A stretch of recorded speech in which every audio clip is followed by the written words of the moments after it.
ওই লোকের টাকা পড়ে গেছে মনে হইলো। তাই তো রে, টাকা পড়ে গেছে। আরে ওই লোক তো চলে যাচ্ছে, যাই তাড়াতাড়ি যাই। আরে আল্লাহ রে, কতগুলো টাকা পড়ে গেছে। আরে ও ভাই দাঁড়ান, আপনার টাকা পড়ে গেছে। হায় আল্লাহ, ওই লোকটা চলে গেছে। এখন এই টাকা আমি কি করব? এই জায়গায় তো দেখতেছি মেলা টাকা, এই টাকা কি করব? যাই দোকানে, কেউ ওই লোকটা চেনে কিনা একটু শুনে দেখি। ও ভাই, এই যে মাত্র যে লোকটা মোটর সাইকেলে চলে গেল, এই লোকটারে কি চেনেন? হ্যাঁ ভাই, চিনি তো। এই লোকটার বাড়ি কোন জায়গায়? ওই লোকের বাড়ি দলেরনগর পূর্বপাড়া মসজিদ পার হয়ে রাস্তার সাথেই বাড়ি। ওই লোকের নাম কি ভাই? ওই ভাইয়ের নাম আলামিন। আলামিন। এই সাকিব, এই তো ভাই। তুই একটু দোকানে দেখি খেয়াল রাখিস, আমি আসতেছি। আচ্ছা ঠিক আছে ভাই। গেলাম তালি। ওরে আল্লাহ, এ কি সুন্দর বাড়ি। বাড়ি কি কেউ আছেন? ও ভাই, বাড়ি কেউ হ্যাঁ আসি। কে ভাই, কে আপনি? বাড়ির পারে এসে চিল্লাচিল্লি করতেছেন কেন?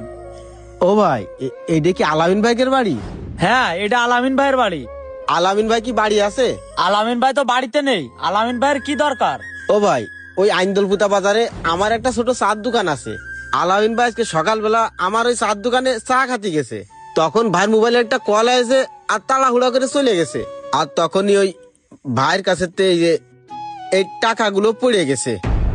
এই যে সেই টাকা, এই টাকাগুলো আমি পাইছি ভাই, আলামিন ভাইয়ের টাকা। আমি এই টাকাগুলো পাই এই আলামিন ভাইয়ের বাড়ির ঠিকানা নিয়েই চলে আইছি। ও ভাই, এই টাকাগুলো আপনি আমার কাছে দিয়ে যান, ভাই আসলে আমি দিয়ে দিব। না ভাই, আমি আপনার কাছে টাকাগুলো দিতে পারবো না। আপনি আলামিন ভাইয়ের কি হন? আলামিন আমার বড় ভাই হয়। ভাই এখনো বাড়িতে আসেনি। আপনি টাকাগুলো আমার কাছে দিয়ে যান, ভাই আসলে আমি ভাইয়ের কাছে দিয়ে দিব। ভাই আপনি সত্যি আলামিন ভাইয়ের কাছে টাকাগুলো পৌঁছাই দেবেন তো? দেব না মানে কি যে বলেন না আপনি, টাকাগুলো আমার কাছেই দিয়ে যান। আচ্ছা